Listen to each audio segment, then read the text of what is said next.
Well, another week in the books here at the stable. Man, oh man, Tactical Mounts was some good last night. I guess I have to talk about the horse that I thought stole the whole card. He wasn't ours. It was that colt that Ron Burks. It was TCI. Oh my God.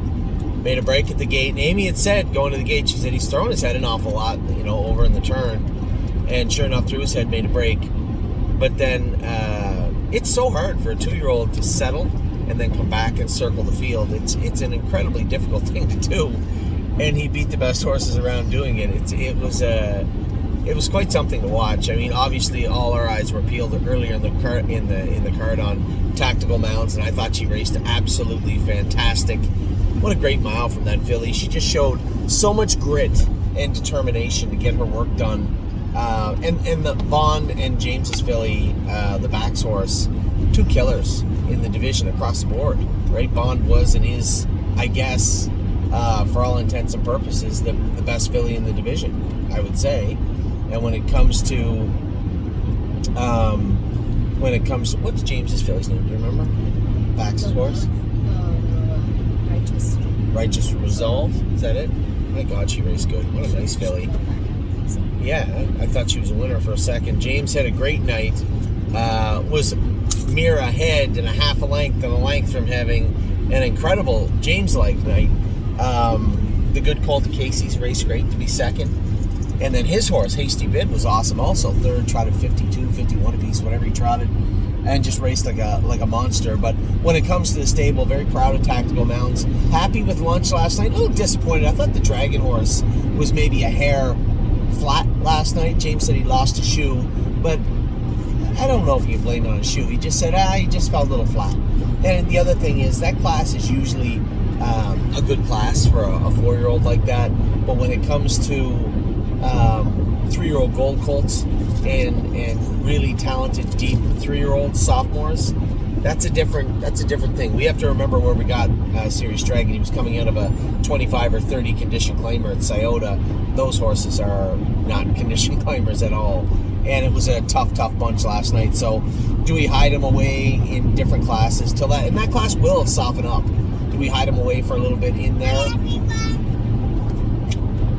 Or, or do we stay the course? I don't know. I'm going to leave that up to Harry and James to talk it out and see what they think, see what they feel. But Series Dragon is a good fit for that class, maybe just not last night. It's certainly nobody's fault.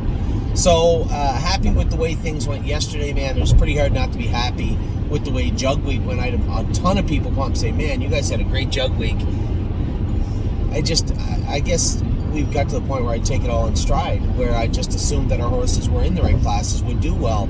Irresistible Sun, I thought when the draw came out, he'd do well, and he warmed up great, and he raced great. Gypsy showed great determination to win in his last start of the year. And now, between you get Jug Week, then Grand Circuit Week last night, or Grand Circuit last night for sure at Mohawk, and then you move right into, Addie, can you chant that just a little bit, babe? You move right into racing all week, and our aged horses have continued to race well. We had the week off last week. The Meadows was off, so next week I am gone away, but Mark, yeah, baby? I can't help you, sweetheart. I'm driving. Can you wait a second? Mommy might be able to help you. I'm gone away Thursday, Friday, and then the Lexington sale starts. We do have Memory and Imagination, Pickpocket, and Arson racing in the Bluegrass Stakes this coming week. That will kick off our entire Lexington experience. And those same 2 days where all the horses are going to race, and hopefully in the Meadows, we have Patrick the Piranha, Stay Close, and Think of Galaxy Center for those 3 days. Hopefully those classes go. And I'd like to get Mark driving those horses also this week, because, he did do me a favor to go up and drive all the horses that were kind of so-so the week before. He had that one stake race with Insider Trading, who, after I had told him that she really wasn't coming in at the top of her form potentially, could have easily just said, maybe it's not for me this week. But not only did he go and drive her, but he come up a day early to drive the other horses. So I really would like to see him drive Patrick and Think of Galaxies, Stay Close, all those horses that are in a good spot next week. I'd love to see him drive them. So hopefully he can drive them Thursday and Friday. I'll be in Kentucky driving Pickpocket, Memory and Imagination Thursday. Down you. And watching Todd McCarthy drive Arson. I had a great conversation with Todd McCarthy last night regarding Arson and said, listen, he wanted to race the horse in the final. He wanted to race the horse in the final also, and we opted not, and we couldn't do that, right? We weren't allowed to. And then I said, well, we got the Bluegrass next Friday, and obviously Todd being a driver said, yeah, great. I didn't want to ask him if he had other drives in there because I'm sure he does, but hopefully he drives Arson in the Bluegrass, and then we can get a real sense of what's next. He's going to have 2 races after the Bluegrass. They're either going to be the Corbin Elimination and Final in Corbin, Kentucky, or it will be the Breeders' Crown Elimination and Final. And I'll leave that up to Todd and Eric to talk about as we move into the last few races of Arson's rookie season. The same goes for Pickpocket and Memory and Imagination. Now, Memory and Imagination won't have the option. He'll be going to Corbin. But again, you see what's going on this week with all the horses and everything going everywhere. I'll just break it down for you. Monday, not a whole lot going on. We had Wallop in Massachusetts, but I saw that Scott Zeron was in Massachusetts, and I had said to him, maybe you could drive Wallop. I don't think I need to go out there for one horse. Tuesday, I know we have Greatest Ending back in action on Tuesday at Plainridge. Wednesday, we have our horses in Pennsylvania and Northfield Park, and then Thursday morning, bright and early, Amy and I get on the road. We go down to Kentucky. I'm going to race Memory and Imagination and Pickpocket on Thursday. Friday, we're going to watch Arson race at the Red Mile, and good luck to everybody. Man, he's been such a nice horse for us this year. Saturday, we start going to look at the babies in Lexington, and Sunday really is when everything really gets crazy busy. You have all the videos to be taken on Sunday and then disseminated to all of you. We have our show starting on Monday, so a ton of stuff to do.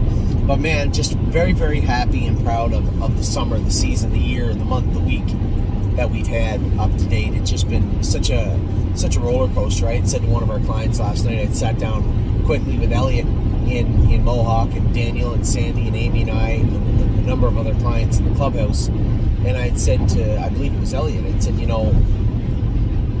I look at the things that didn't come to fruition this year, and I think that keeps me grounded overall from being super excited about the year we had. I know we had a great year, right? I was in Delaware, although I expected to do well, we still had to.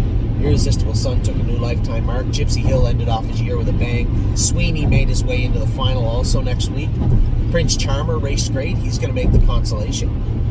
Coupe de Ville makes the consolation. We already knew that. What a Mission! A big race in Delaware heading into the Buckeye Final next Saturday. And that's what else takes place next week.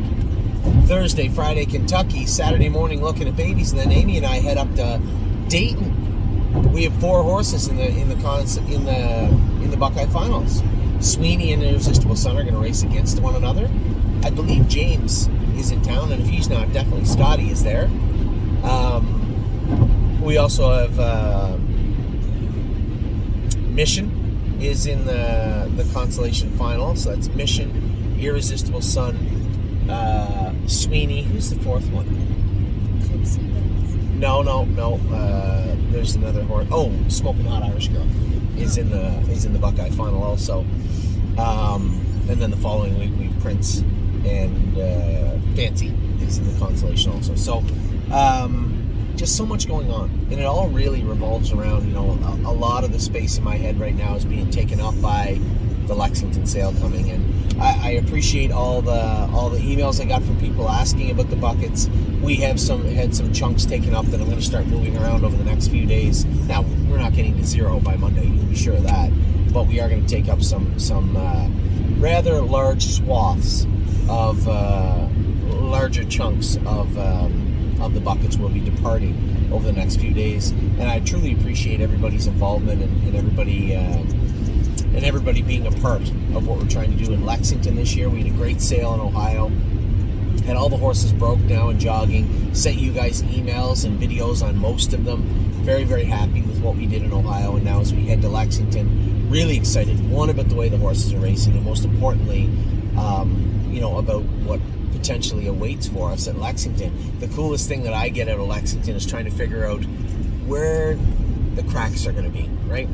Is Tall Dark Stranger going to take an abundance of money this year? Does that leave us room to buy a Captain Treacherous or a Poppy Rob Hanover? On the trotting side, Walner hasn't been as strong this year. Still good, I'm not making fun of Walner. Hasn't been as strong this year. So with the immersion of the other sires, are we going to see holes and cracks in that format also?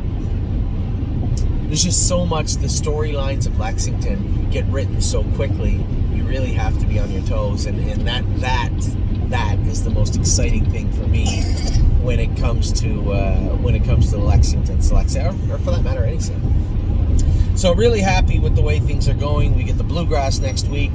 Pickpocket is the International Stallion the week after that, and then we focus on Indiana. Who's going to Indiana? The Tactical Mounts will be heading down there. She's not eligible to the Breeders' Crown, but we do have her paid into a number of stake races there. Arson may end up there. Swinging Senorita's down there, but for a little bit, because Swinging Senorita is also likely going to be heading to Harrisburg. And that will be the final sale of the year.